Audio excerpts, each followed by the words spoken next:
Oh my God, I'm not even exaggerating. Like, you'll have to watch this movie. This is one of the craziest, most interesting movies I've seen in like a fucking decade. It is streaming now on Hulu. Let me just tell you a little bit about it. Typically, when you have hyper militarized films like this, it's one of those like weird US propaganda films that's like all in favor of the empire and trying to get us endlessly to empathize with the hyper militarized military industrial complex.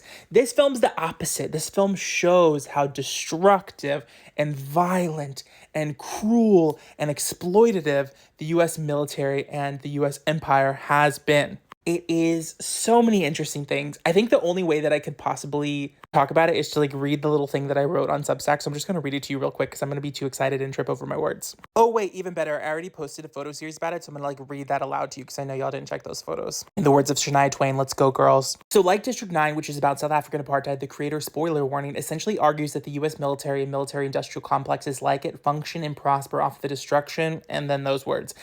Those who are labeled as enemy are viewed as inhuman in the eyes of imperialists, and they are either those words. The film takes the metaphor so seriously and makes the other an actual like other species, which is a post-singularity moment in which technology and biology have converged and made these humanoid-like droids, sorry, stumbling over my words because I'm so excited, droids that are called simulants. Now, the simulants really range in appearance. Like, here is one that looks more like tech-centric, but some of them have very human-like faces. But all of them, like, can complexly think and feel and are essentially, like, just as alive as humans. Only they seem to the unfeeling Imperial West as lifeless automaton robots who deserve whatever's happening to them. Think about, like, the interesting metaphor and connections that the film's trying to make. The film is tackling so many interesting things that have like actually happened in history, using storytelling as a mechanism to distill it into like an allegorical parable-like thing. And something that I thought was so interesting